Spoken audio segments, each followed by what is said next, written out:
kemudian berpeluang untuk mengakibatkan kenaikan harga produk Telkom, di sisi lain mungkin bisa ditambah satu kotak di sini. Jadi five porter itu juga nyemplung di mapping ini gitu.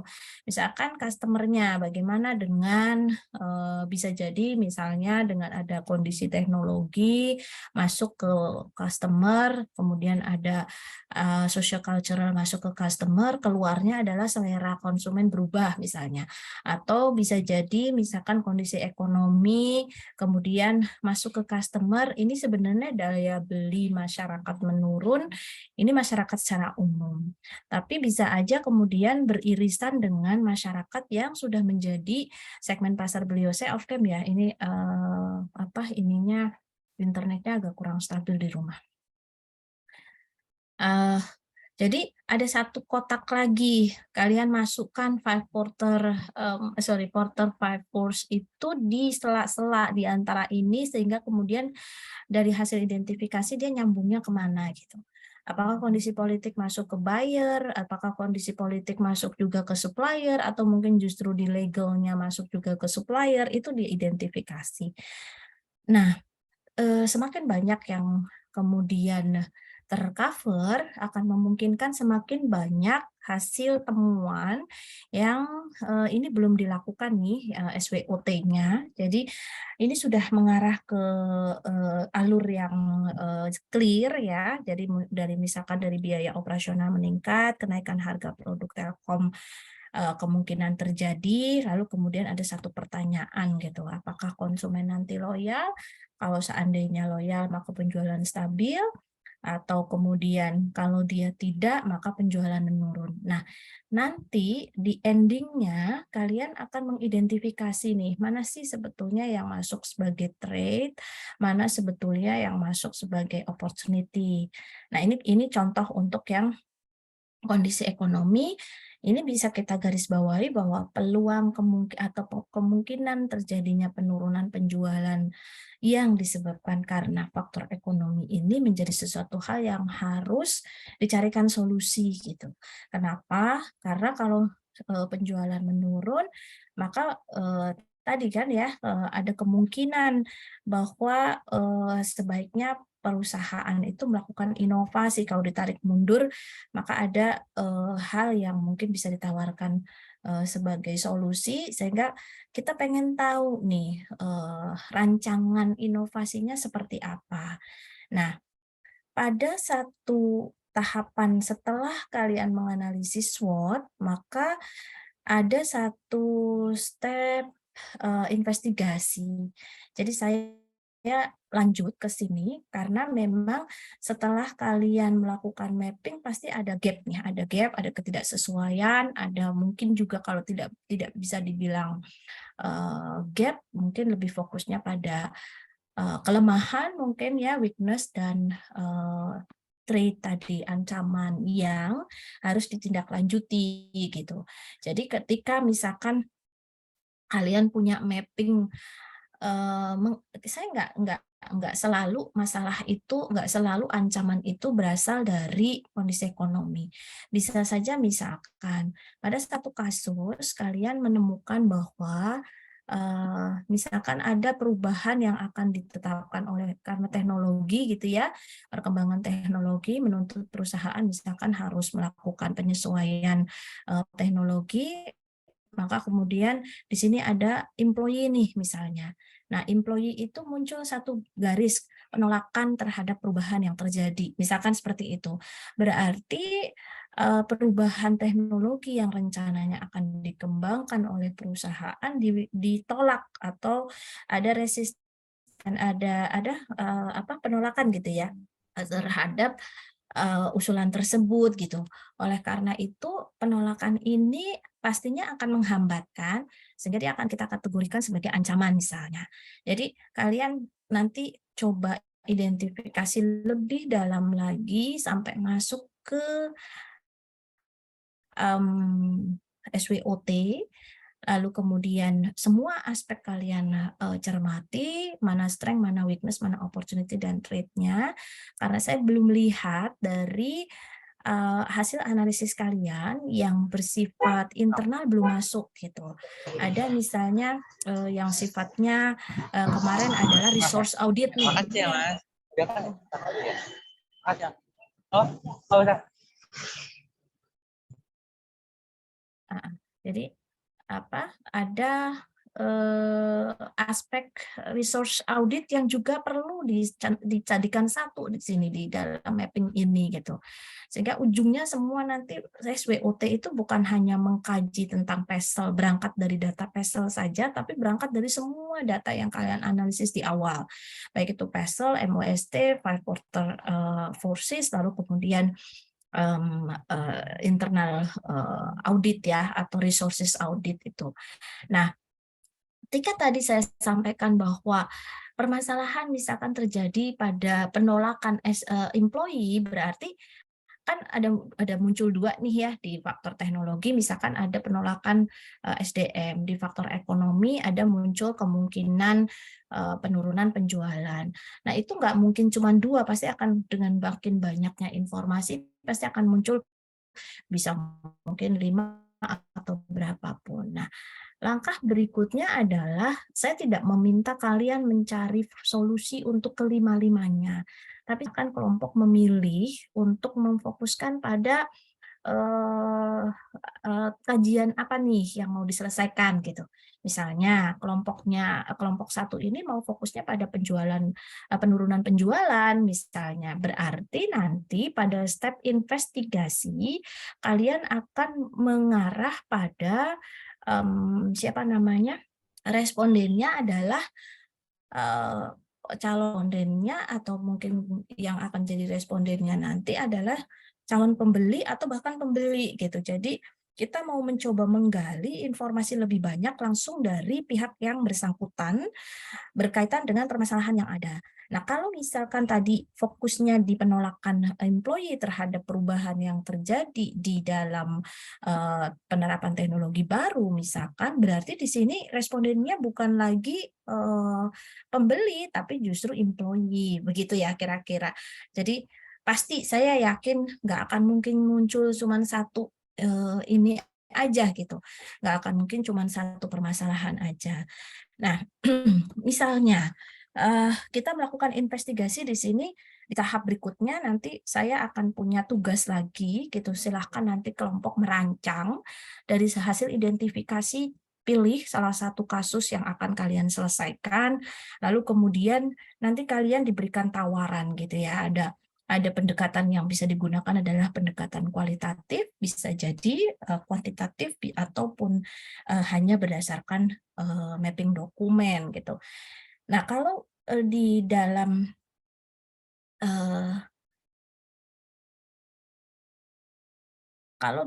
pendekatan kualitatif, oke, sebentar.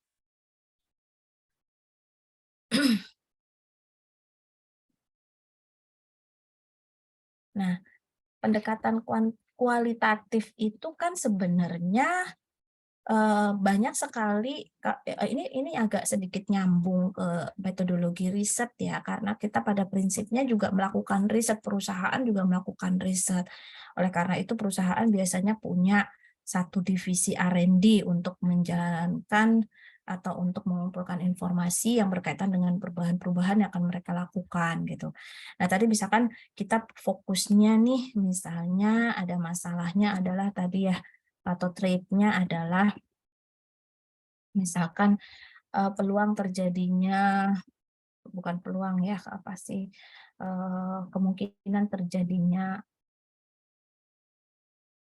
penurunan penjualan. Nah, setelah dianalisis berdasarkan hasil analisis ininya, kalian mengarahkan pada misalkan inovasi. Nah, ini kan kita harus gali inovasi seperti apa yang akan dilakukan.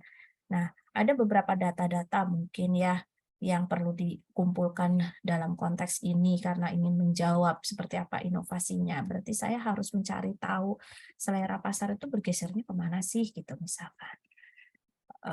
Selera pasar bergeser kemana. lalu kemudian misalnya atau sebelum sampai ke selera pasar bergeser kemana, mungkin ada satu hal yang penting, aspek-aspek apa yang, eee, dipertimbangkan gitu, yang dipertimbangkan pada saat kita membeli sesuatu, pada saat kita akan memutuskan pembelian produk. Nah, ini kita menggali. Biasanya kalau di dalam pendekatan kualitatif itu kita bebaskan dulu gitu ya, bebaskan dulu dari teori-teori apapun itu gitu. Karena orang-orang perusahaan juga pasti dia akan kembali ke teori, kembali ke penelitian terdahulu untuk menjadikan itu sebagai dasar acuan gitu. Tapi kalau di pendekatan kualitatif ini kita justru turun dulu ke lapangan untuk mencari tahu sebetulnya ada konsep-konsep apa sih yang kemudian mempengaruhi seseorang melakukan sesuatu khususnya dalam proses purchase intention mungkin ya, lebih ke niat beli seseorang. Nah, dengan cara pendekatan kualitatif ini biasanya kita bisa melakukannya dengan misalkan, tekniknya ya, khususnya itu bisa dengan interview. Jadi, ada semacam, interview yang mendalam, in-depth interview, namun biasanya kalau kita di konteks in-depth interview itu kita tidak bicara sampel dalam dalam jumlah besar gitu. Jadi ini tidak selalu mutlak dibutuhkan nih sampel besar. In-depth interview itu bisa saja dilakukan, kita menyebutnya lebih kepada informan ya. Informan bisa saja cuma satu orang misalkan.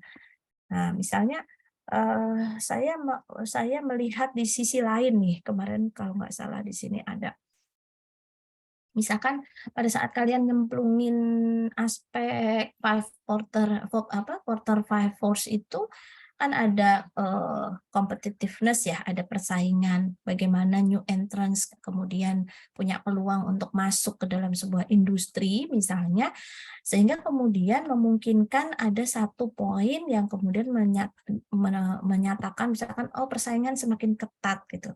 Nah, persaingan semakin ketat itu bisa menjadi sebuah ancaman, katakanlah demikian. Sehingga kemudian saya akan mencari jalan agar persaingan yang ketat ini bisa diatasi, gitu. Nah, kemudian misalnya, biasanya kita memfokuskannya pada satu poin, misalkan ya, kita anggaplah kalau kita bicara persaingan, maka misalnya, saya, dunia kerja saat ini menganggap pesaing itu bukan lagi musuh, tapi pesaing ini adalah kolaborator gitu ya, istilahnya orang yang bisa diajak bekerja sama sebetulnya. Sehingga ada peluang persaingan ini bisa dieliminir dengan cara atau dikurangi dengan cara kerjasama dengan mitra gitu.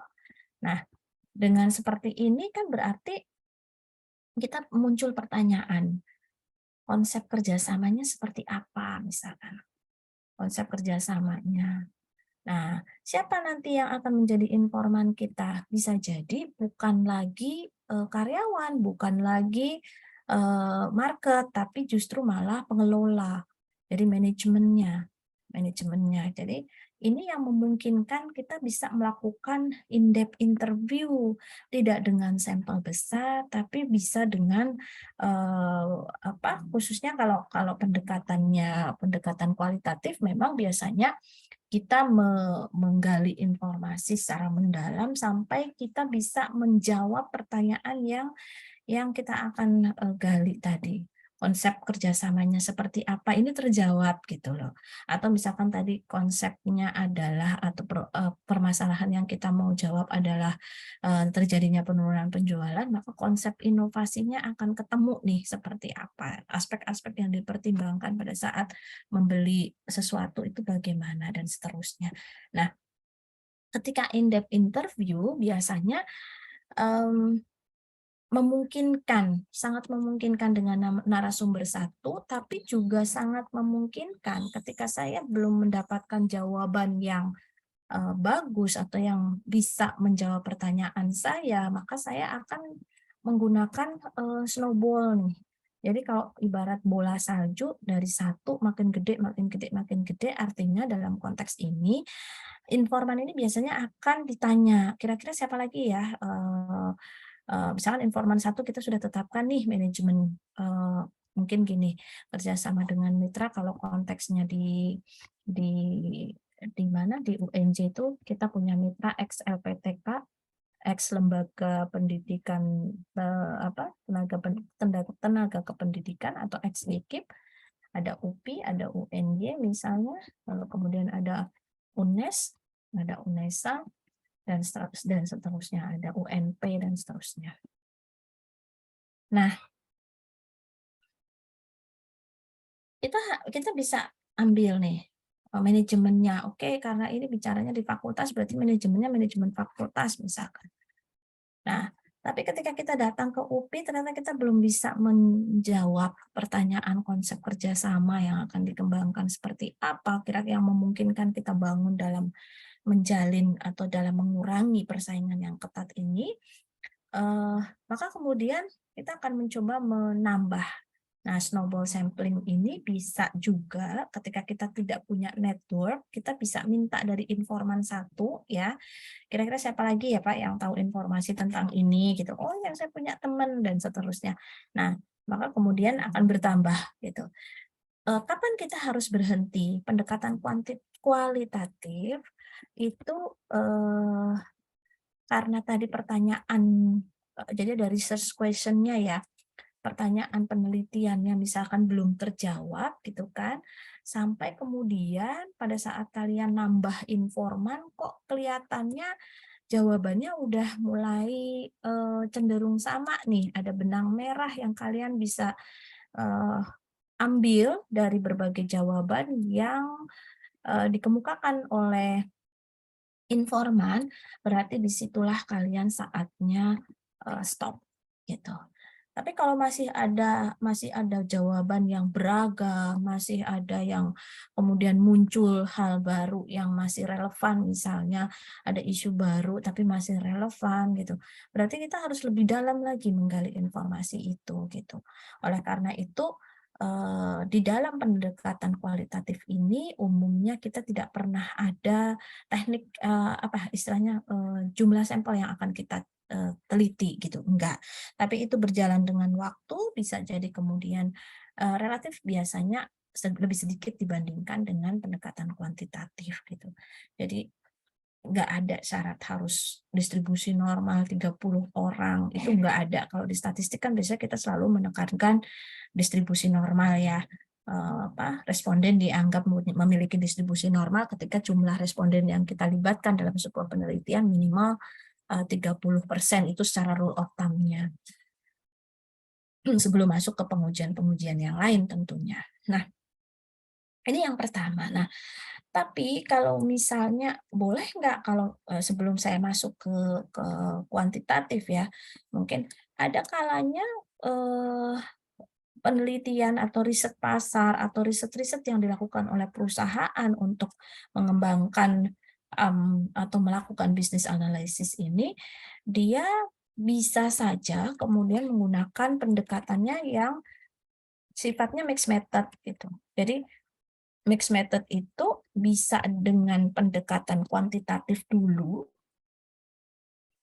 ada pendekatan kuantitatif dulu, baru kemudian diikuti dengan kualitatif, atau misalkan justru kualitatifnya dulu yang kita mau cari, wawancara dulu, observasi dulu misalkan, atau yang kedua ini kualitatif, baru dilanjutkan dengan kuantitatif. Nah, yang seperti ini kalau dia sifatnya berurutan, itu berarti namanya sequential ya, sequential mixed method.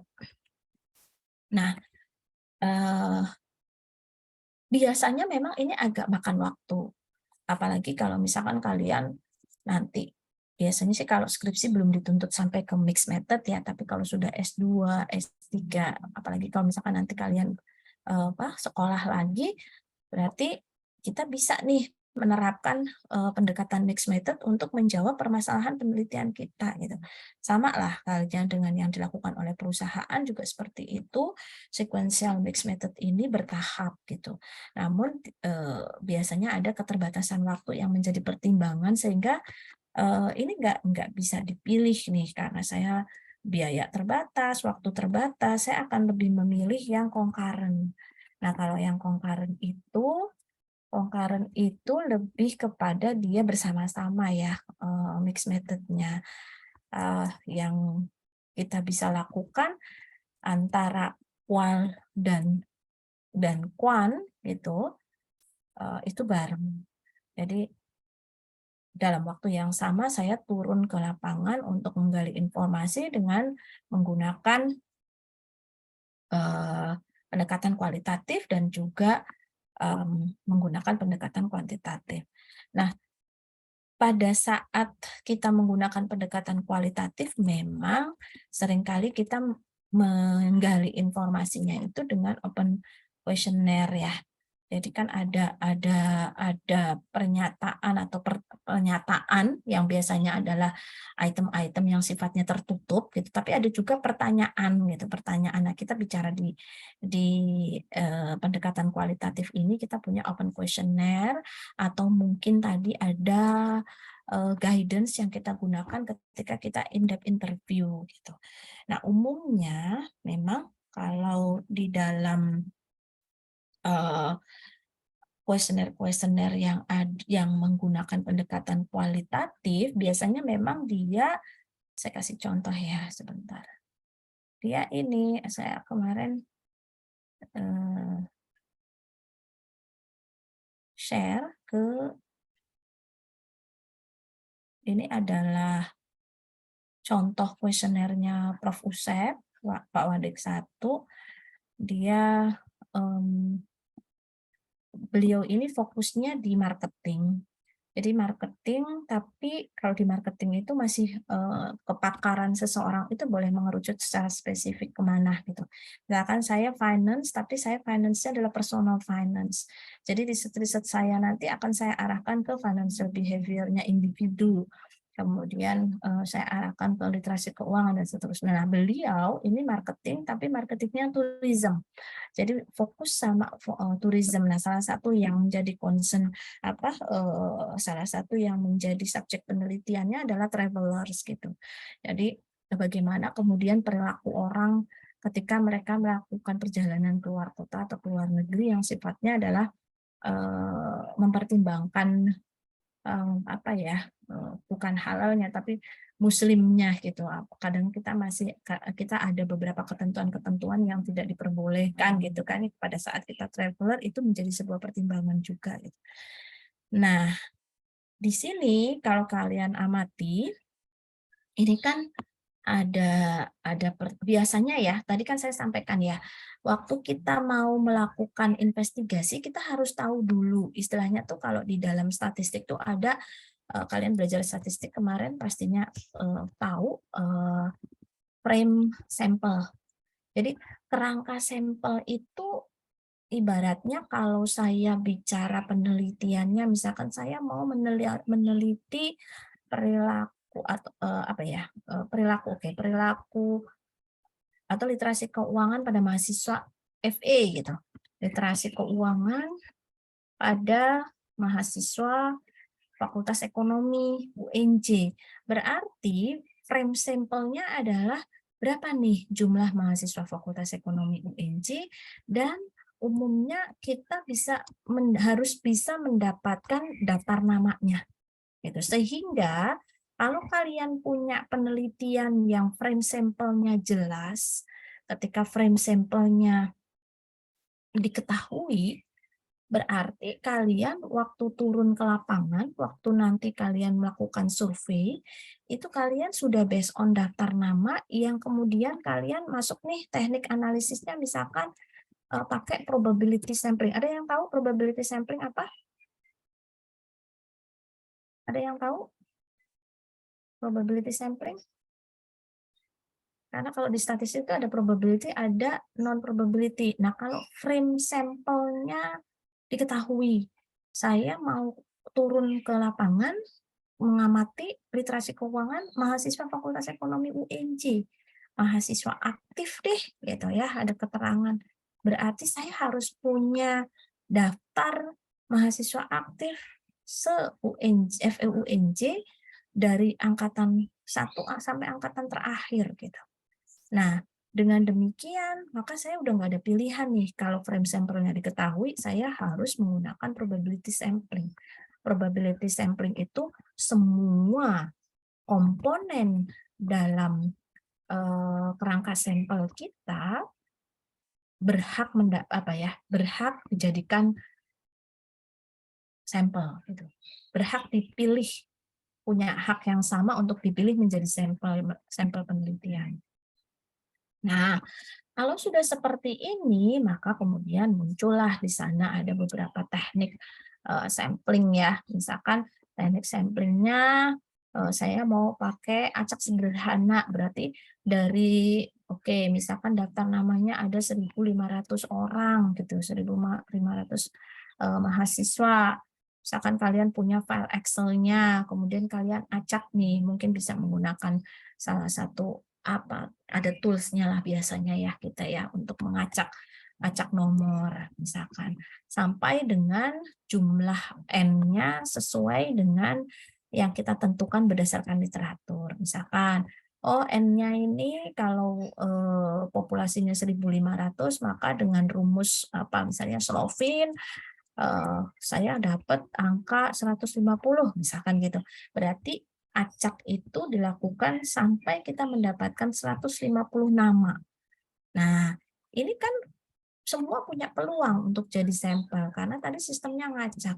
Tapi kalau yang kedua kalian misalkan ya pengamatan marketing nih, saya mau melakukan inovasi, kemudian inovasi produknya ini harus dikembangkan, saya harus tahu dulu apa calon pembelinya siapa? Oke, calon pembelinya itu adalah generasi milenial. Berapa sih jumlah generasi milenial di Jabodetabek?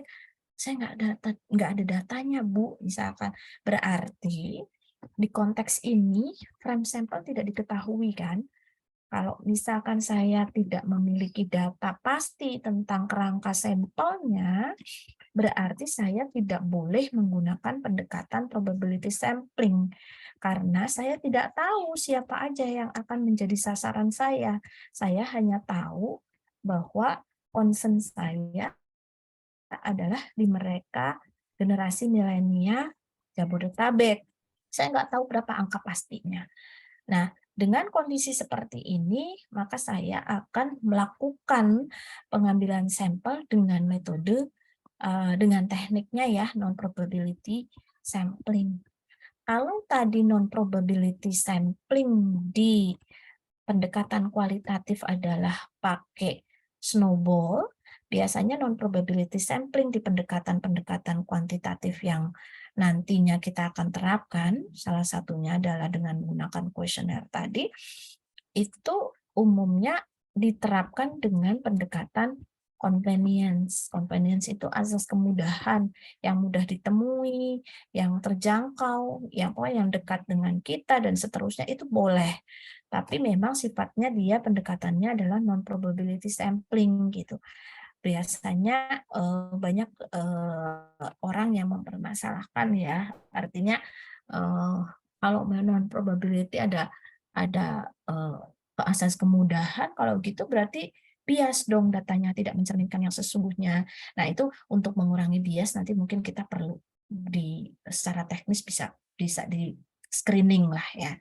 Tapi yang pasti bahwa di saat tadi saya sampaikan bahwa kita mengambil non-probability sampling, maka ada pilihannya ini dengan kemudahan, yang mudah ditemui, yang mudah dijangkau, yang mudah segala kemudahan. Lalu contoh nih kalau kita bicara di kemarin ada riset teman saya, dia itu mencoba meneliti gitu ya bagaimana sih niat beli pada produk ini private label. Jadi private label itu misalkan Superindo punya produk pembersih apa gitu. Biasanya mereka labelnya ya Superindo juga, cuman mereka biasanya akan kasih nama apa. Nah, itu private label. Bagaimana nih niat belinya sehingga kemudian setiap orang datang itu yang dia akan stay di sana untuk membagikan kuesioner. Jadi nggak menggunakan broadcast WA, tapi dia pantengin nih seharian dapat berapa nih gitu. Jadi setiap pengunjung dia kasih, setiap pengunjung dia kasih. Itu juga salah satu penerapan convenience sampling. Satu lagi yang juga bisa diterapkan adalah purposive sampling. Nah, untuk yang purposive sampling ini nanti waktu kalian membuat kuesioner atau membuat daftar pertanyaan itu harus ada pertanyaan screening. Pertanyaan untuk menyaring siapa sebenarnya yang akan jadi responden kita, apakah sudah tepat gitu. Jadi ketika saya dikasih kuesioner tentang niat beli kopi herbal, saya ditanya dulu, apakah saya pengguna, saya pernah pakai, saya pernah mengkonsumsi gitu kopi herbal gitu. Itu bagian dari screening question gitu ya. Ada pertanyaan yang digunakan untuk menyaring. Nah, Prof. Usep kemarin menggunakan ini namanya apa? Pokoknya di Microsoft form di Microsoft Office ya. Jadi dia saya nggak tahu apakah tersedia atau tidak menu itu, tapi kalau di Gform tuh ada. Jadi misalkan ini sebenarnya kan pertanyaan screening nih, apakah Anda pernah melakukan perjalanan keluar kota atau ke luar negeri gitu, karena saya pengen tahu hal-hal yang menjadi pertimbangan dia ketika dia melakukan perjalanan traveling ke luar kota yang sifatnya Muslim nih iniannya gitu, orangnya, respondennya gitu. Jadi punya punya keyakinan Islam gitu. Sehingga kalau kemudian saya hanya bertanya apakah dia pernah melakukan perjalanan keluar kota, mungkin nanti semua orang yang pernah melakukan perjalanan keluar kota akan terjaring. Karena setiap ketika dia jawab ya, maka dia akan dilanjutkan ke pertanyaan berikutnya. Tapi ketika dia jawab tidak, maka dia akan exclude dari sampel kita, daftar sampel kita.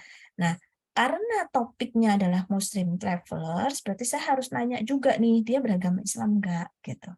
Kalau dua-duanya di atas iya tapi di bawah tidak, maka dia dia tidak masuk dalam kategori responden yang nanti berhak mengisi.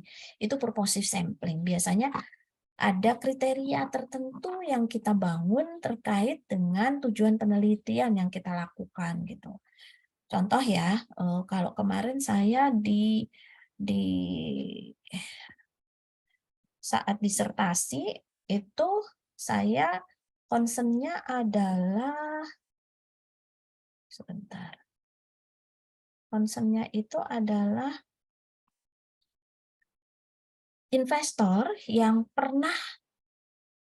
memiliki investasi pada reksadana syariah, lalu kemudian ini apa ya? Oh, oke nih, ini aja. Nah, saya ada pertanyaan yang fungsinya adalah men-screening gitu. Men-screening, tapi saya lupa di angket yang mana. Gak apa-apa, kita coba pakai yang ini. Perilaku penarikan dana atau perilaku redemption pada reksadana syariah di Indonesia. Biasanya kalau kita bikin kuesioner selalu ada prolognya, ada pembukanya ya. Salamnya boleh sebisa mungkin sih ya ringkas aja. Terus kemudian yang juga menjadi pertanyaan kita waktu nanti waktu kita akan menggali data biasanya salah satunya adalah responden. Oke, sebelum saya masuk ke skala, saya bicara dulu screeningnya gimana. Nah, kalau misalnya saya mau ya di mana? Kok nggak mau ngeklik?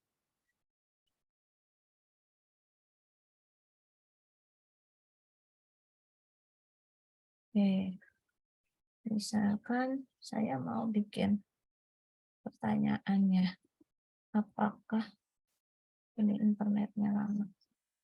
Apakah Anda adalah investor reksadana Hmm, syariah.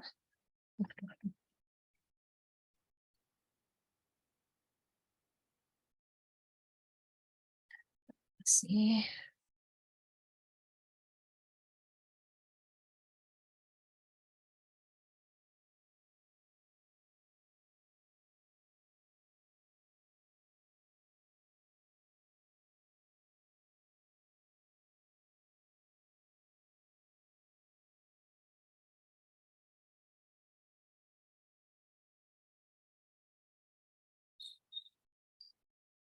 Hilang.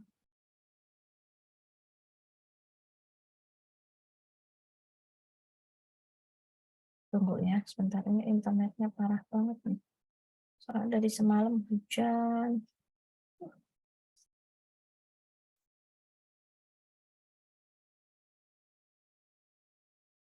Ini ya, apakah Anda adalah investor reksadana syariah misalkan? Saya memang pertanyaan apa penelitian saya ini misalnya ya, penelitian saya ini mau menggali tentang perilaku investor dalam menarik investasi yang dia punya, khususnya investasi reksadana syariah. Atau misalnya tadi, saya pengen tahu alasan seseorang melakukan pembelian pada green product nih, produk-produk yang cenderung mengedepankan keselamatan lingkungan gitu, produk-produk hijau. Nah, berarti kan saya harus bertanya dulu gitu, apakah di sini Anda adalah investor reksadana syariah. Ketika dia misalkan menjawab ya, maka kemudian misalkan kita setting ya di sini buka bagian berdasarkan jawaban. Lanjutkan ke bagian berikutnya kalau dia jawab iya. Tapi ketika dia jawab tidak, maka kita harus klik dia masuk ke kirim formulir. Jadi tidak ada orang yang tidak memenuhi syarat gitu ketika saya menggunakan screening ini gitu.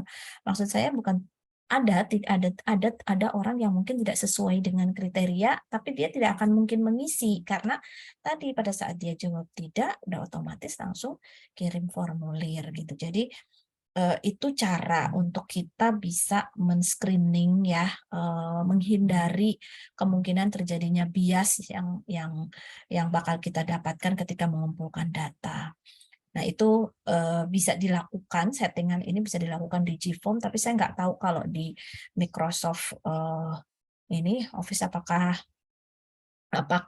juga bisa disetting gitu, karena ini Prof. Usep dia menggunakan penjelasan di sampingnya. Sebetulnya kalau bisa disetting, mestinya kita tinggal arahkan saja jawaban ini ke kirim formulir. Begitu ya, itu untuk data yang pertama. Nah, sekarang ketika tadi saya menyampaikan bahwa pendekatan itu bisa kualitatif, yang cenderung kepada interview, in-depth interview, lalu juga ada beberapa teknik yang lain ya yang bisa dilakukan waktu kualitatif. Salah satunya adalah dengan menggunakan observasi. Kalau observasi itu biasanya kita benar-benar yang melakukan pengamatan langsung gitu. Misalnya, saya mau lihat kedisiplinan karyawan, saya mau lihat bagaimana seorang pembeli itu ketika dia mempertimbangkan produk yang akan dia beli itu apa gitu. Nah, kita amati nih, duduk aja di supermarket, ngelihat orang datang mau beli sesuatu. Oh, dia mesti ngelihat dulu, baca dulu, ada ininya dan segala macamnya. Itu kita mengamati, sehingga kita dapat informasi yang merupakan hasil pengamatan langsung gitu. Biasanya memang kalau data-data kualitatif kita bisa uraikan sendiri dari hasil pengamatan tadi, tapi tetap harus punya dokumen gitu. Makanya dokumentasi itu bisa bentuknya adalah foto misalkan ya, atau video misalnya. Itu untuk kualitatif sangat memungkinkan. Lalu kita akan coba analisis dari hasil foto tadi, gambar tadi, atau video tadi. Di kualitatif ada hal-hal yang eh, misalkan pada saat wawancara saya terlalu banyak menggunakan kata gitu. Itu bisa bisa dimaknai gitu. berpikir, misalkan ya terlalu banyak menggunakan jeda, misalkan berarti dia sebenarnya memikirkan jawaban yang kira-kira pas, misalkan begitu. Itu bagian dari analisis yang sangat memungkinkan dibahas ketika kita menggunakan pendekatan kualitatif, termasuk mungkin gesturnya seperti apa, bahasa tubuhnya kita, mengernyitkan apa, dahi, itu juga masuk biasanya dalam narasi yang kita sampaikan waktu analisis di data kualitatif. Nah, selain dengan menggunakan observasi, bisa juga kalau di dalam buku yang kemarin saya share itu dia menggunakan workshop. Nah, workshop ini tadi ya terkait misalnya saya punya masalah SDM menolak nih, SDM melakukan penolakan terhadap perubahan gitu. Menolak perubahan sehingga kemudian yang perlu dilakukan adalah bagaimana membuat SDM itu, ini kenapa ya kok selalu mesti balik lagi, aware gitu. Jadi aware itu caranya membangun awareness itu adalah dengan edukasi. Maka kemudian muncullah pendekatan kualitatif dengan edukasinya melalui workshop, tapi biasanya memang di sini kita perlu setting dulu nih gitu. Workshopnya workshop apa, konten yang akan disampaikan seperti apa, sehingga kemudian nanti bisa menjawab nggak permasalahan yang kita sedang hadapi.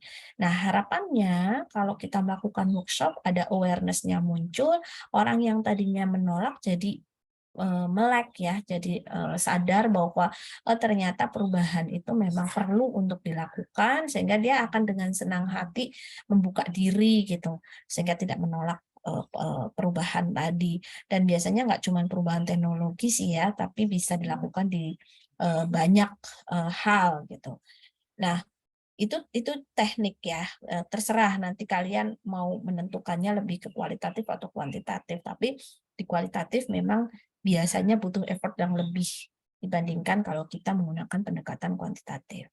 Tapi jangan khawatir bahwa yang kualitatif pun sebenarnya bisa juga digali dengan open questionnaire, tidak perlu ada pilihan jawaban seperti tadi yang dicontohkan oleh Prof. Usep di sini, dia menggunakan pertanyaan-pertanyaan seperti misalkan, kalau ini tadi screening awal saja. Nah ini, mohon sebutkan satu hal yang paling penting yang Anda pertimbangkan ketika Anda melakukan perjalanan keluar kota. Tapi sebetulnya ini nggak selalu hanya satu gitu. Bisa aja kemudian kalian menjelaskan boleh jawaban lebih dari satu, sehingga orang akan cenderung memberikan jawaban lebih dari satu, akan memberikan jawaban lebih banyak lagi, sehingga informasi itu yang dikumpulkan bisa lebih banyak. Hal-hal semacam ini sangat dibutuhkan di market research, terutama untuk kita memfokuskan pada tadi ya, kita bisnis analisis itu mencarikan solusi dari permasalahan yang ada, tentunya tidak mungkin kalau kita tidak punya data. Nah, maka dari itu mengemas pertanyaan ataupun mengemas guidance waktu kita melakukan in-depth interview itu menjadi satu hal yang penting. Oke, sebentar saya juga harus join di ini, ada sebentar.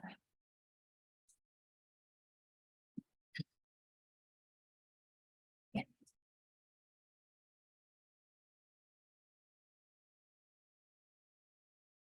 Sebentar ya.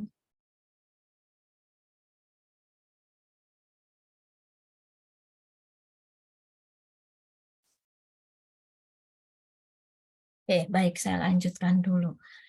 Ini contoh open question ya. Jadi ada pertanyaan terbuka yang memang diharapkan kita bisa mendapatkan informasi yang di luar konteks. Nah, karena tadi kita harus bebaskan dulu, kalau kualitatif kita bebaskan dulu dari penelitian, dari teori-teori atau penelitian terdahulu. Nah, di sini ini juga sebenarnya pengen menggali hal-hal yang juga dianggap penting.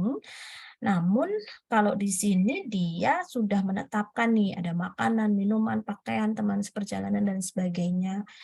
Nah, Bu, bagaimana caranya kok kita bisa tahu gitu aspek yang dipertimbangkan tuh itu. Nah, kita jangan kemudian berdasarkan judgement kita saja, tapi sebaiknya kita mengacu pada beberapa riset terdahulu nih. Misalkan ya, kalau kalian searching di Google misalnya, kemudian masuk ke Google Scholar, misalkan pakai kata kuncinya bisa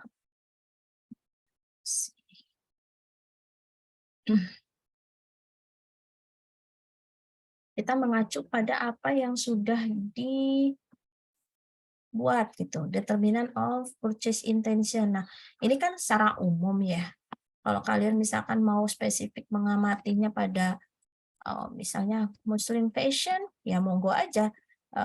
Biasanya untuk ngunci biar kata-kata itu selalu muncul tanpa terpisah, kita bisa pakai tanda petik seperti ini, kita bisa gunakan seperti ini, maka akan muncul misalkan eh, Muslim Muslim apa fashion gitu ya.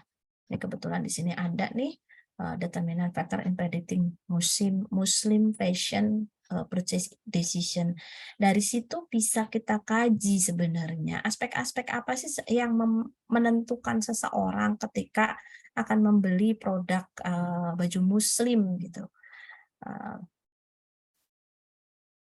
Nah, muncullah di sini misalkan ada price, ada produk, ada promotion. Nah, ini yang kemudian melatar belakangi seseorang waktu bikin kuesioner. Kenapa kemudian beliau memunculkan makanan, minuman, pakaian, teman seperjalanan dan seterusnya gitu. Jadi dasarnya bukan dari suka-sukanya kita, tapi kita perlu mempertimbangkan aspek-aspek tadi berdasarkan hasil riset terdahulu. Kalau kalian cermati, ini green product purchase intention, eh, mungkin ini akan bisa masuk barangkali kalau memang topik kalian mengarah ke sana gitu. Di sini dijelaskan nih, bahkan dia akan lebih detail lagi. Mohon maaf, internetnya masih. Dia menggunakan beberapa atribut dari produk gitu. Nah, atribut dari produk itu kemudian diturunkannya di sini. Ini ada misalkan ada faktor non-individual factor, socio-cultural. Socio-cultural itu ada media, masculinity, power distance, dan seterusnya. Jadi bisa saja kemudian pada saat kalian pengen menggali informasi ketika dia membeli produk sesuatu produk faktor social cultural apa sih yang masuk gitu. Nah, item-item ini yang kalian akan bawa waktu bikin kuesioner di sini. Nah, terkait dengan apa kemungkinan memberikan kesempatan untuk responden mengisi lebih banyak jawaban, kita bisa sediakan nih, misalkan barangkali ada jawaban lain gitu. Jadi diberikan space untuk memberikan jawaban singkat di sana.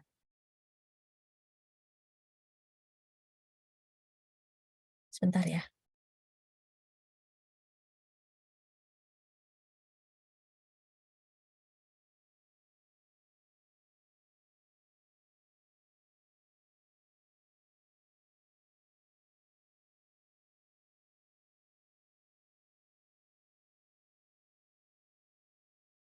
Aduh.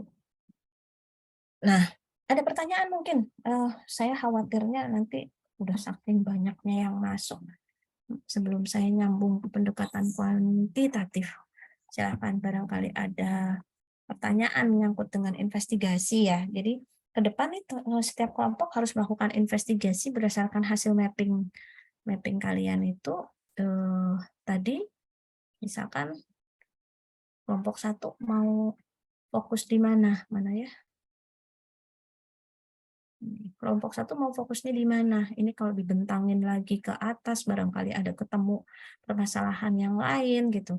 Tapi karena saya melihatnya ini yang paling enak dibahas gitu di faktor ini, di penjualan karena faktor kondisi ekonomi, ya berarti kelompok satu mungkin bisa masuk di sana untuk kembali ke calon pembeli gitu ya, atau mungkin potensial buyer, atau bahkan mungkin pengguna. Nah, nanti tinggal cara men-screening-nya siapa yang akan jadi responden kelompok 1 nih, berarti di sini dijelaskan apakah Anda adalah pengguna, lalu kemudian apakah eh, sudah lebih dari 1 kali misalnya memakai gitu, sebentar ini terlalu kencang.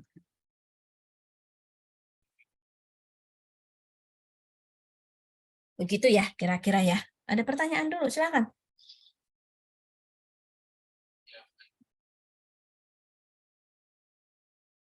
Oke, saya berharap ini kerja kelompok ini bisa dioptimalkan karena ini nggak mungkin kerja kerja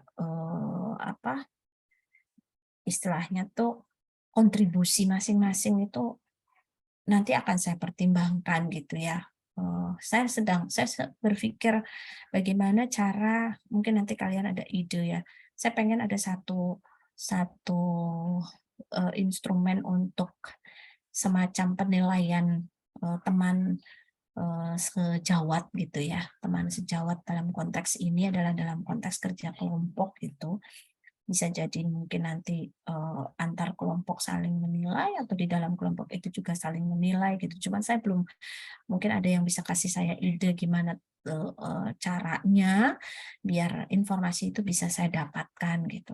Karena saya yakin bahwa selalu ada di antara kita itu, kita kerja misalkan saya dengan dosen, selalu ada yang ternyata misalnya nggak bisa nih kerja sama orang gitu, atau tidak mau memberikan kontribusi, harus dikejar-kejar, harus apa segala macam. Nah, saya berlakukan juga di kelas yang lain, kemarin sudah saya sampaikan juga di kelas yang lain gitu. Bahkan mereka di kelas yang lain saya bilang, sekalian saya mau minta dinilai juga. Jadi kalian bikin sticky note, tulis di dalam sticky note itu untuk menilai kekurangan saya selama saya handle di kelas seperti apa. Silakan nanti boleh koordinir juga mungkin ya Vika ya, terkait dengan masukan untuk saya. Tapi yang jelas saya minta bantuan nih, entah mungkin Vika atau mungkin ada teman-teman yang lain, saya belum tahu bagaimana teknisnya untuk penilaian sejawat tadi, sehingga memungkinkan saya mendapatkan informasi untuk kontribusi masing-masing orang di dalam timnya gitu. Nah, dan jangan ragu kalau misalkan memang ada keberatan-keberatan yang kalian rasakan di dalam tim kalian gitu ya, sampaikan saja ke saya, kita akan carikan solusi untuk itu. Kemudian saya lanjut lagi kalau belum ada pertanyaan menyangkut dengan materi, karena ke depan ini nanti kita mesti membuat sebuah kuesioner yang kita kemudian akan sebarkan. Saya kemarin mensyaratkan pada kelompok-kelompok di kelas sebelah untuk silakan kalian fokus pada satu masalah dan kalian tentukan siapa yang akan menjadi responden kalian untuk mendapatkan data-data yang nanti akan kalian kembangkan dalam kuesioner. Tentunya di persyaratan yang kemarin saya sampaikan ada minimum 100 responden gitu, bisa didapat gitu. Sebelum sebelum itu saya mempertimbangkan bahwa ini sifatnya latihan, ini sifatnya pembelajaran. Jadi saya memperbolehkan kalian untuk diskenariokan, maksudnya seperti ini. Kelas yang kemarin saya sampaikan bahwa silahkan kalian di bisnis digital punya 3 kelas, saling bertukar untuk mengisi nggak apa-apa. Karena yang saya mau lihat bukan kondisi real data, tapi proses itu yang akan kita jalani, juga menjadi dasar penilaian untuk kemudian latihan nih sebelum kalian nanti masuk ke tahapan skripsi atau mungkin tahapan-tahapan yang lain, kalian sudah melakukan ini di mata kuliah bisnis analisis. Jadi 100 orang itu bisa juga disetting, misalkan ya udah deh saya punya adik kelas ini, saya bisa minta bantuan ke sana, saya bisa minta bantuan ke sini. Istilahnya tuh itu diskenariokan gitu biar kalian tetap bisa mendapatkan yang 100 orang tadi. Nah, targetnya 1 minggu ke depan kalian sudah punya link kuesioner ini, mau dicampur antara yang kuantitatif maupun kualitatif boleh, mau difokuskan hanya untuk yang kuantitatif saja boleh. Nah, untuk lebih detailnya tentang bagaimana nanti kalian membuat kuesioner, biasanya memang di pendekatan kuantitatif ya. Saya kembali ke sini. Kalau tadi kita bicara pendekatan kualitatif, lebih banyak menggali data-data dari interview, maka di pendekatan kuantitatif biasanya kita lebih banyak menggunakan angket, menggunakan kuesioner atau angket yang kita bagikan kepada siapa namanya, yang kita bagikan kepada responden gitu. Jadi di pendekatan kuantitatif ini bisa saja kalian itu mengukur variabel yang sifatnya ya, sifatnya kualitatif. Kan sebenarnya kalau di metodologi itu variabel itu ada yang disebut dengan observed variabel, ada yang disebut dengan unobserved. Nah, yang sifatnya observe itu bisa terukur dengan jelas gitu. Jadi kalau kalau yang sifatnya observe itu misalkan tinggi badan, ya, berat badan. Jadi kita dengan alat ukur tertentu kita bisa mendapatkan data itu gitu. Lalu misalkan kalau kita bisa bicara perusahaan berarti ada sales, ada biaya gitu. Ini kok jadi buaya. Biaya. Nah, terus yang unobserved inilah yang sebenarnya banyak yang sifatnya kualitatif tadi ini. Jadi unobserved itu bersifat kualitatif, biasanya dia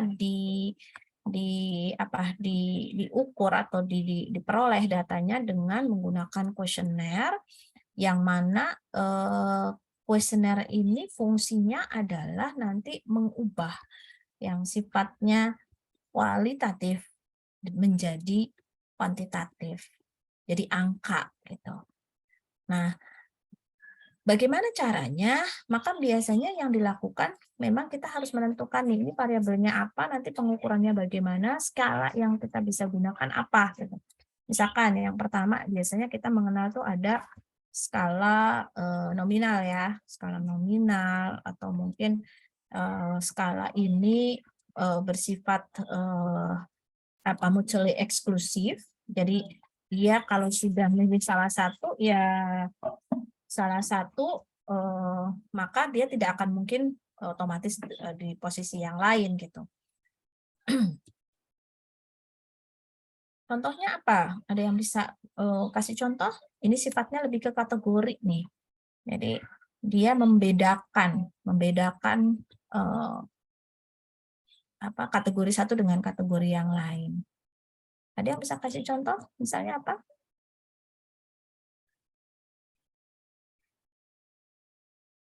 Oke, misalnya kita bicara gender. Nah, gender ini biasanya di dalam kuesioner itu akan ada pilihan jawaban. Laki-laki, misalkan laki-laki di-coding dengan 1, gitu ya, laki-laki. Terserah mau di-coding berapa, tapi intinya adalah angka ini tidak menunjukkan nilai gitu. 0 misalkan perempuan. Atau justru malah perempuan 2. Yang jelas 1 dan 2 tidak menunjukkan nilai lebih besar atau lebih kecil. Jadi dia hanya bersifat sebagai pembeda saja. Nah, kemudian kalau di dalam skala nominal ini nanti bisa juga diterapkan pada misalkan kalau di finance itu biasanya ini bisa menggunakan dummy variabel yang memang sifatnya 1 dan 0.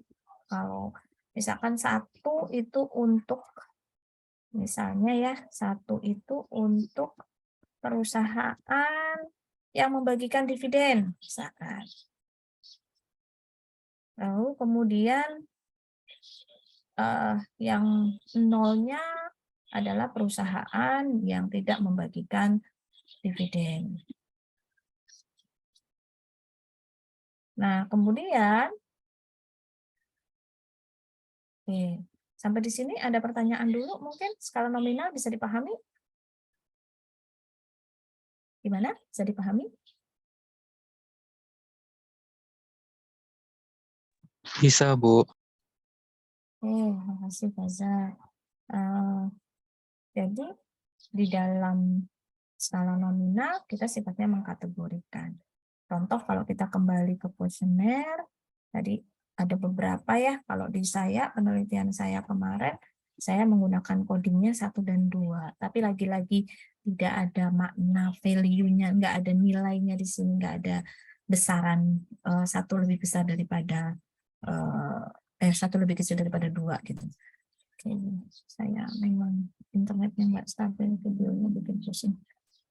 Nah, berikutnya sekarang adalah kalau ini saya pakai usia nih 1, 2 sampai dengan ada 6 nih ya.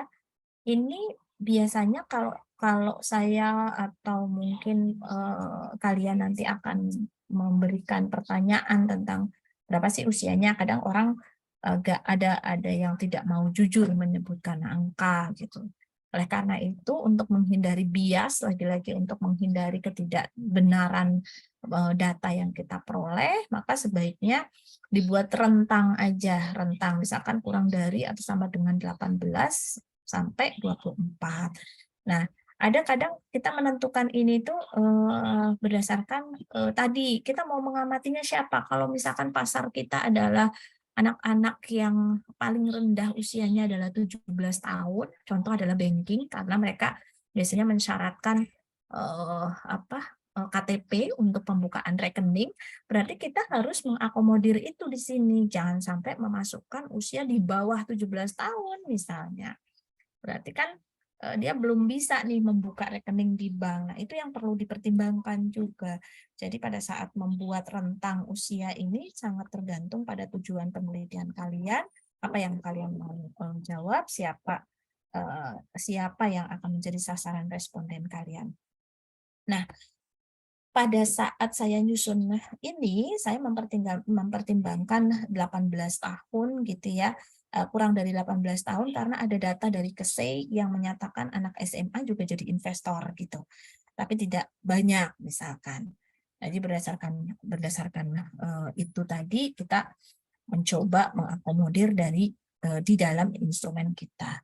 Nah, skala ini menunjukkan jenjang tingkatan dari mulai usia muda sampai usia tua ditunjukkan dengan angka yang mengarah pada angka yang makin besar. Jadi sebenarnya kalau kita bicara kategori ini adalah skala yang masuk kategori skala ordinal. Ordinal itu tingkatan. Biasanya memang ada satu ada beberapa perbedaan dari literatur yang sempat menjadi bahan diskusi kami para dosen. Skala ordinal itu ya selama kita punya acuannya, dia sebenarnya tergantung nih, kalau tadi kita bicara usia, berarti semakin tinggi angkanya, maka menunjukkan rentang usia yang makin tinggi. Tapi ada juga yang kita bicara justru satu itu adalah ranking 1 gitu. Nah, tergantung nih kita mau menggali datanya apa. Misalkan kita bikin menggunakan skala ordinal dari daftar produk berikut ini manakah yang paling sering Anda konsumsi gitu misalnya. Berarti kan kita rating rating 1 itu adalah yang memang paling sering kita konsumsi. Itu juga skala ordinal. Jadi tergantung ya pada konteksnya, yang jelas dia menunjukkan tingkatan. Hanya kadang ada tingkatan yang berangkat dari kecil ke besar, memang menunjukkan tingkatan dari kecil ke besar, atau justru sebaliknya, angka kecil itu justru meningkatkan peringkat yang paling tinggi. Nah, yang berikutnya adalah ada namanya skala interval. Biasanya tuh skala interval ini sebetulnya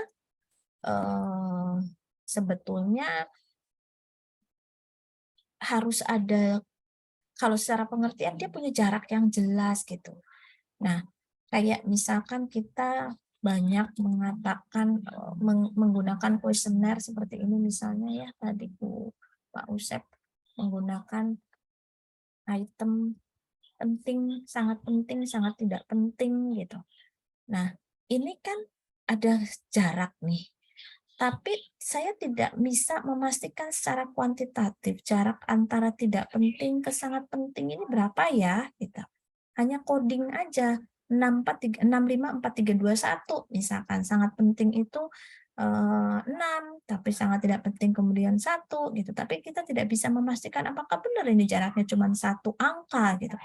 Atau sebenarnya pendapat penting ke sangat penting itu tidak bisa kita angkakan semacam itu, sehingga dia masuk kategorinya di ordinal, hanya ada tingkatan aja gitu, tapi tidak menunjukkan jarak. Nah, yang namanya interval itu contohnya adalah misalkan suhu ya. Kalau suhu itu 20 ke kita bikin misalkan ada jeda 20 derajatan, berarti ada 20, 40 gitu. Derajat Celcius misalnya. Nah, ini skalanya interval nantinya, antar angka ini menunjukkan skala interval. Ada jarak yang clear, jelas bahwa 40 ke 20 itu berjarak 20 derajat, begitu. Tapi banyak juga literatur yang mengatakan bahwa skala, Likert maupun skala yang tadi referensi orang, jawaban referensi orang itu masuk kategori interval.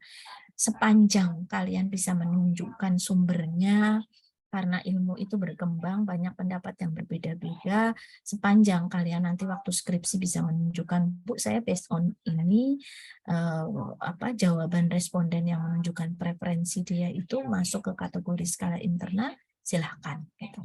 Tapi mungkin ada yang menemukannya bukan, Bu, saya adanya di skala ordinal ketemunya, silahkan. Gitu. Jadi itu semua yang harus kita kuatkan argumentasinya berdasarkan riset terdahulu atau berdasarkan literatur. Oke, sekarang saya menyepakati di sini misalnya. Skala intervalnya adalah skala Likert, skala yang cenderung menunjukkan preferensi, sama misalkan ada juga yang sifatnya adalah di luar skala interval ya, ada namanya skala semantik gitu. Tapi preferensi juga, cuman dia hanya menunjukkannya begini, ekstrem kanan dan ekstrem kiri. Jadi di tengah-tengahnya kosong. Misal, di paling kiri itu sangat tidak penting. Kemudian ada pilihan jawaban nih. Biasanya dia akan menentukan, misalnya 7 skor. Lebih dari ini ya. 7 skor, misalnya ini skor 7 di sini. Kalian tuliskan di sini. 7 misalnya. 7. Nah, terus ini kalau dia jawabannya di tengah-tengah, dia bisa nggak ada angkanya. 6, 5, 4, 3, 2. Nah, di sini baru 1. Jadi ujungnya aja 7 sama 1. 1 itu apa? Saya kebalik. Ini 1, ini 7. Sangat penting, misalkan. Ini namanya semantik. Jadi di tengah-tengah ini nggak ada keterangan, beda dengan kalau kalian melihat contoh yang ada di sini, dia ada keterangannya. Kalau saya ngeklik di sini berarti saya menganggap makanan halal tidak penting, sedikit tidak penting, sedikit penting. Nah, dia pakai genap ya. Sama halnya kalau nanti kalian pakai skala Likert, Likert itu cenderung penilaian tentang sangat setuju, lalu kemudian netral, tidak setuju, sampai ke sangat tidak setuju. Ada yang menganggap dia 5 poin. Tapi ada beberapa literatur yang mengatakan untuk menghindari bias, ini dibuang nih titik tengahnya. Kita buat dalam pilihan yang genap antara 4 atau 6. Jadi kalau misalkan 6 berarti sangat setuju, kemudian setuju, sedikit setuju, sedikit tidak setuju, dan sangat tidak setuju. Begitu. Jadi pada prinsipnya kalau saya sebagai responden misalnya ya, kadang tidak memahami secara utuh apa sih makna dari pernyataan tadi gitu. Ketika saya merasa, oh, kayaknya ini susah ya jawabnya, akan cenderung menjawab ke sini kalau ada pilihan netral. Netral, ragu-ragu gitu, lebih ke netral sebenarnya. Nah, untuk menghindari hal-hal yang demikian yang akan mengakibatkan bias data, maka kita diarahkan untuk menggunakan skor genap. Baik itu yang 4 atau 6. Kalau 4 berarti yang sedikit-sedikit ini hilang, sedikit setuju dan sedikit tidak setujunya hilang. Hanya ada SS, STS, dan STS. Begitu kira-kira. Nah, berikutnya kalau di dalam kalau ini lebih ke data finance ya, biasanya ada namanya tuh skala rasio. Nah, kalau skala rasio itu bentuknya memang biasanya untuk variabel-variabel yang observe, terukur dengan jelas. Sehingga 0 itu punya arti. Tadi kalau misalkan ada variabel pendapatan, terus seseorang ngisi pendapatannya 0. Berarti maknanya apa? Tidak memiliki pendapatan. Nah, itu skala rasio. Jadi semakin tinggi angkanya juga akan semakin tinggi nilainya. Demikian juga dia punya jarak yang jelas. 1 ke 2 jaraknya 1 gitu. Tapi berbeda dengan skala-skala yang lain, di mana skala yang lain itu 0 tidak selalu punya arti gitu ya. Kecuali kalau kita misalkan di skala nominal mau coding dengan 0. Tapi di sini tidak menjelaskan 0 ini nilai gitu. Hanya pembeda. Nah, kalau di skala rasio, 0 itu punya arti. 0 berarti tidak memiliki pendapatan untuk konteks variabel pendapatan misalnya. Oke, ada pertanyaan dulu silakan. Nanti bisa dipilih skala ini dalam waktu yang bersamaan, mungkin akan kita bisa pakai secara bersama-sama. Contohnya adalah pada saat misalkan tadi saya menggali informasi, ini saya pakai ordinal, tingkatan. Tapi di sini saya pakai kategori nih, jenis kelamin. Lalu di tempat lain saya menggunakan pilihan iya dan tidak, gitu. 1 dan 2. Atau saya menggunakan pilihan ini, Likert sangat tidak setuju sampai dengan sangat setuju. Nah, hati-hati juga yang perlu diperhatikan ketika membuat atau mengcoding kuesioner itu sebisa mungkin kalian jangan bikin kata-kata sendiri. Lagi-lagi kalau kalian mau mencari kuesioner itu sebaiknya, misalnya ya, di marketing itu biasanya ada satu konsep ya tentang service quality, self qual. Nah, ini ada self qual, service quality atau self qual. Dia punya dimensi apa saja sih yang dipertimbangkan seseorang ketika ketika menilai layanan yang diberikan oleh orang lain, diberikan oleh perusahaan lain. Ini contohnya misalkan adapting self qual scale to hospital services empirical investigation.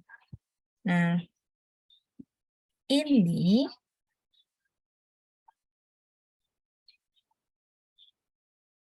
aspek yang diperhatikan adalah, ada enggak ya? Ini dia. Service quality, layanan, jasa terutama. Yang diperhatikan itu salah satunya adalah tangible, physical facility. Misalkan bagaimana sih tangible ya, wujud dari layanan itu sendiri, bisa berupa sarana prasarana gitu misalnya, atau perlengkapan yang digunakan pada saat kita pembelajaran dan seterusnya. Itu tangible. Termasuk appearance of personal itu dalam konteks misalnya ya secara fisik dosen itu sendiri akan dinilai gitu. Apakah rapi dan seterusnya. Nah, kemudian ada reliability, bagaimana kemudian kemampuan perusahaan ataupun institusi memberikan layanan sesuai dengan yang dijanjikan gitu. Akurat enggak, responsiveness itu lebih kepada dia tak cepat tanggap enggak gitu. Ketika ada konsumen komplain, ada customer komplain, ada mahasiswa komplain, gitu. Layanannya seperti apa? responsiveness itu.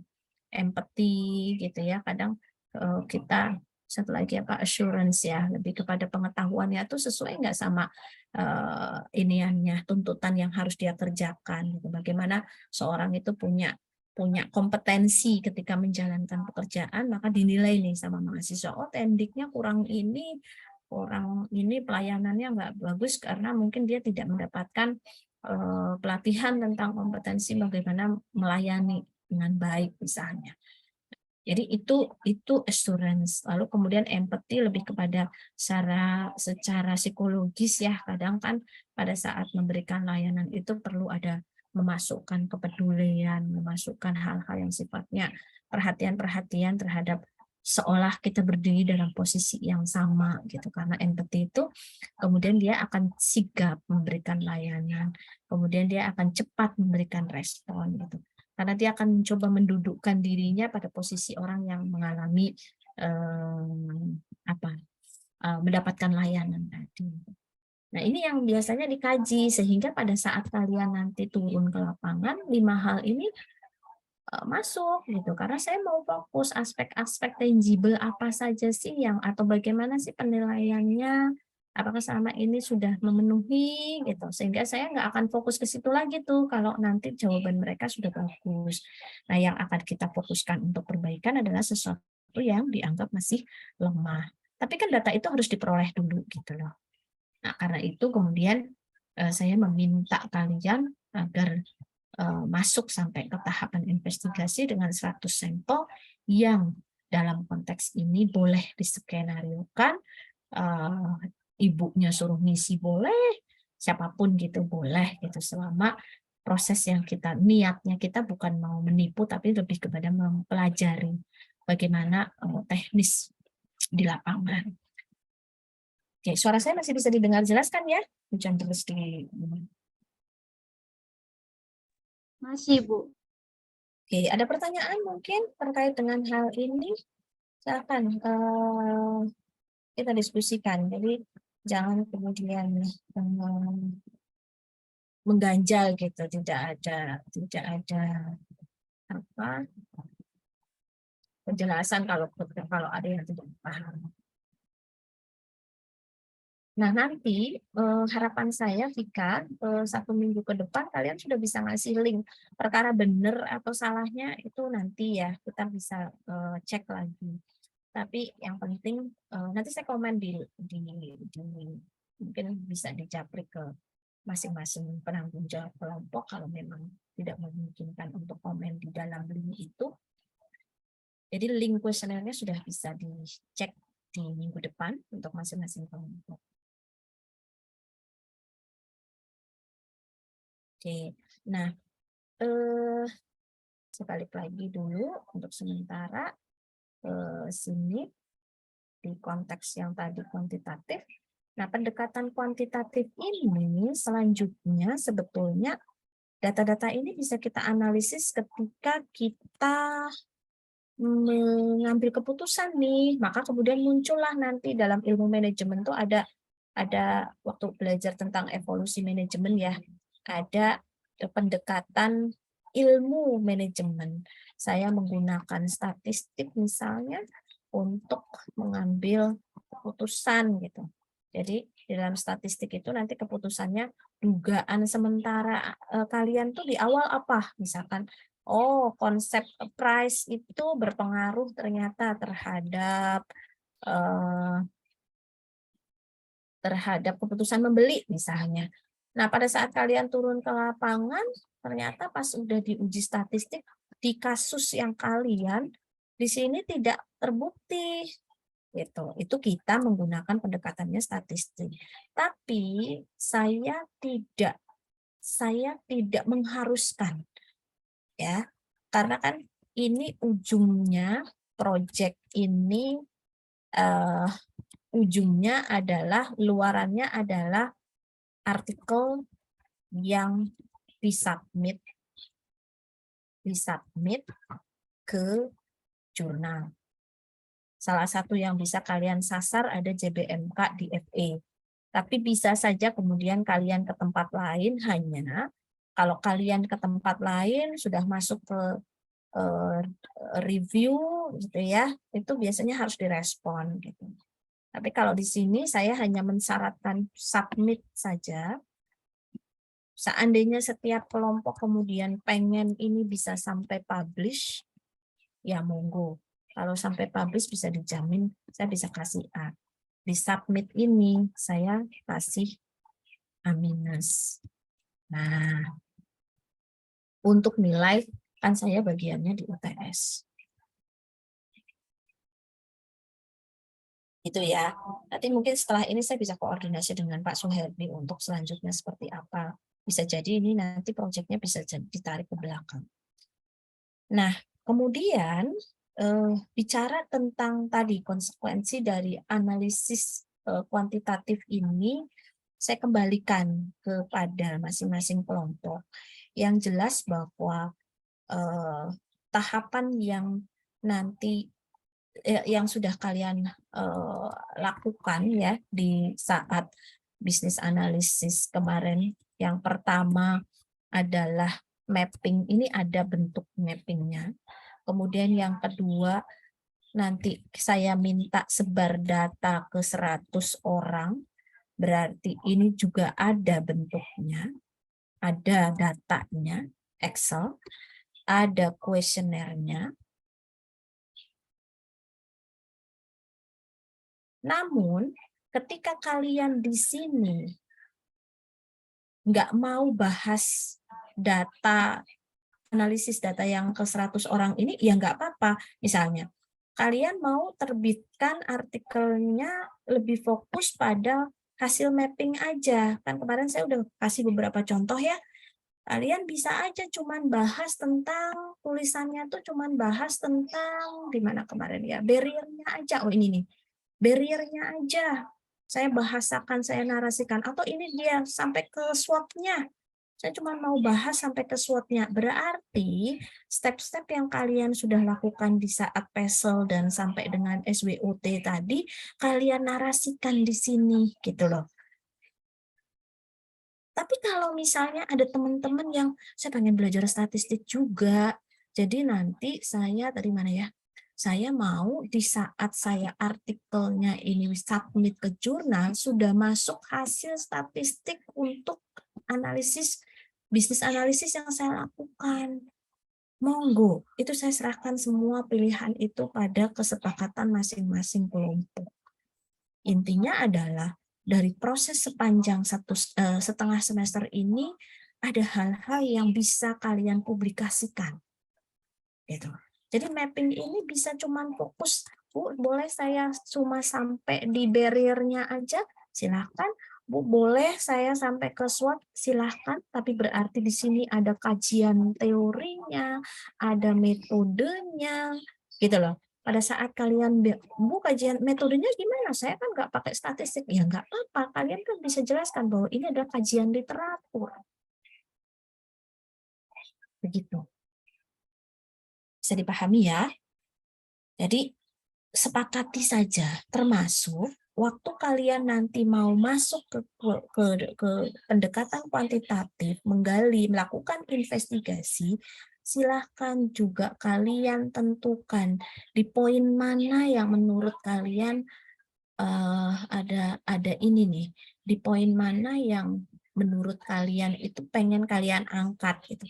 Mungkin di penjualannya, mungkin ada di sebelah kanan, barangkali ada yang lain, kepercayaan masyarakat menurun barangkali, boleh gitu. Jadi bagaimana kemudian kepercayaan masyarakat ini bisa ditingkatkan, itu adalah masalah yang harus dicarikan solusinya. Oke, itu poinnya. Jadi saya memberikan kebebasan pada masing-masing kelompok untuk menyepakati sendiri. Yang penting nanti ujungnya kita sampai pada beberapa hal. Tahapan ini kalian tetap lakukan, tahapan sebar data kalian lakukan, termasuk ada data dan kuesionernya yang menjadi tagihan untuk saya, yang akan diberikan ke saya. Nah, terakhir kalian sudah bisa bikin draft. Dari hasil analisis itu, ini data-data pendukungnya, kemudian luaran terakhirnya adalah artikel, dengan template apapun, boleh JBMK. Kenapa saya sarankan ke JBMK? Kalau sejauh ini, kalau kalian pengen apa?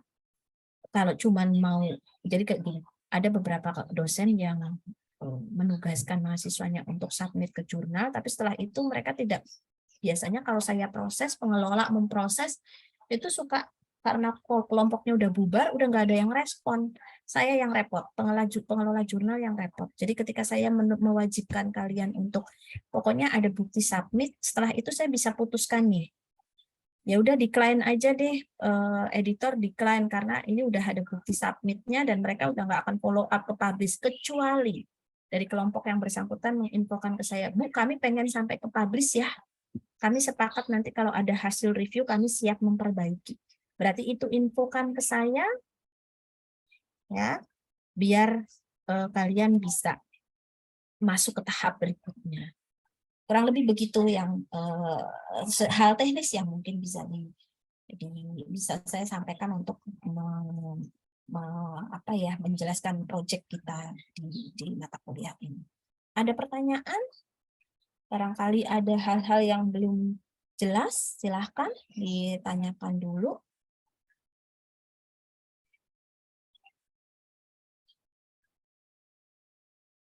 Oke, saya baru baca, Vika. Silahkan di-record, Bapak. Apa namanya? Kita ini pertemuan berapa ya, Vika? 4 apa? 4 ya, Vika? Iya, Bu, benar, Kak, 4. Mudah-mudahan minggu depan tuh tanggal berapa, Vika? Saya itu ada raker tanggal 5 sampai 7. Bukan hari Jumat kan ya? Minggu depan tanggal 3, Bu. Ya, berarti bisa, kalau mau nanti kita bisa luring. Begitu ya. Oke, Vika, nanti Ibu, saya boleh, gimana? maaf, Bu, mau ngebahas yang kata soal Fikri itu, Bu. Oke, ya kemarin kan saya udah clear, makanya tadi saya sempat sampaikan, kalau memang saya lebih prefer ke solusinya adalah, jadi kita itu di kelas sebetulnya miniatur dari kalian nanti ketika kerja gitu. Ya, kalau kalian sekarang dengan kerjaan seperti ini saja kalian nggak bisa kerja sama, nggak mau kerja sama, itu cerminan kalian di masa yang akan datang gitu. Jadi saya kasih privilege untuk Fikri, silahkan Fikri, kalau memang memungkinkan kamu cari teammates yang lain, silakan.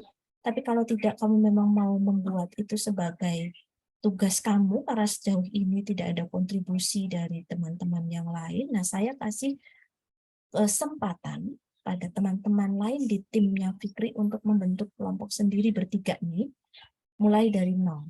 Silahkan buat satu kelompok, observasi pada data-data yang dikumpulkan dengan perusahaan yang berbeda, karena informasi yang sudah saya dapatkan. Saya sempat ngelihat di kelas, kok kemarin mereka nggak komunikasi gitu, kalian nggak komunikasi, diskusinya nggak jalan. Beda dengan yang lain yang kemudian seru gitu. Jadi nggak apa-apa, biarkan saya kasih kesempatan buat yang teman-teman tiga teman lain di kelompoknya Fikri ini untuk biar mereka kerjasama mulai dari awal untuk melakukan pengamatan pada perusahaan yang berbeda dengan yang sudah ada di sebelumnya. Awalnya misalkan Fikri mengamati apa, perusahaan apa, berarti yang 3 yang lain biarkan mengamati perusahaan yang berbeda, dan silahkan buat mapping. Saya akan menilai dari luaran kalian, bukan luaran yang dikumpulkan oleh kelompok yang kemarin ada Fikri-nya. Jadi Fikri monggo, kemarin saya kasih seandainya ada teman di kelompok lain yang mau join dengan Fikri, berarti bisa langsung teruskan dengan kasus yang diamati oleh Fikri gitu ya. Istilahnya misalkan Vika tadinya di kelompok mana, ya udah biar Fikri nggak sendiri, gabung gitu. Nah, tapi kalau tidak ada berarti Fikri jalan sendiri. Konsekuensinya buat Fikri adalah luaran itu sampai ke akhir harus ada. Nah, sanggup nggak termasuk yang 100 responden begitu. Jadi monggo ya kelompok yang sebelumnya yang 3 ini silakan bergabung saja dengan bergabung dengan nama yang jadi berapa kemarin kelompok terakhirnya misalnya 7, berarti yang 3 orang ini jadi kelompok 8. Silakan mulai dari 0, pilih perusahaan, mapping segala macam SWOT sampai kemudian ada Figma-nya, bisa ada linknya, kasih ke saya. Dan nanti harus maraton nih, karena teman-teman yang lain sudah sampai ke SWOT, kalian baru memulai dari 0. Begitu kira-kira Vika untuk permasalahan Baik, Bu yang Mumi, terima kasih. ya nanti diinfokan ke saya saja seandainya memang ada nama lain yang bergabung menjadi kelompoknya Fikri, diinfokan ya Vika. Tapi yang jelas berarti ada 1 tambahan kelompok baru yang terdiri dari 3 orang yang kemarin menjadi bagian di kelompok Fikri. Begitu kira-kira. Mudah-mudahan solusi ini fair karena sejauh ini saya hanya melihat waktu kemarin di kelas gitu. Jadi informasi dan saya tahu lah ya maksudnya ketika komunikasi itu tidak berjalan ada sesuatu yang salah di sana. Itu kira-kira untuk permasalahan yang dihadapi. Clear ya, Fikri, clear ya? Oke. Ibu maaf izin absen dulu buat screenshot. Monggo. Tapi kalau video saya pecah-pecah,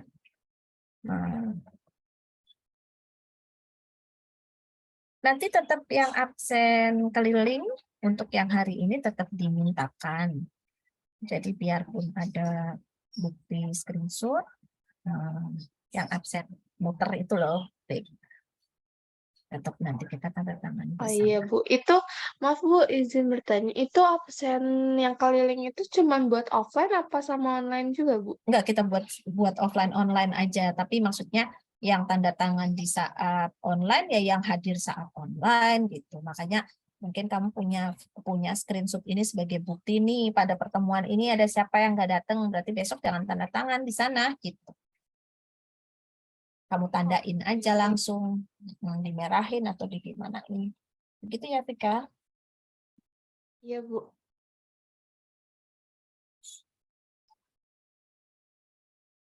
Sudah?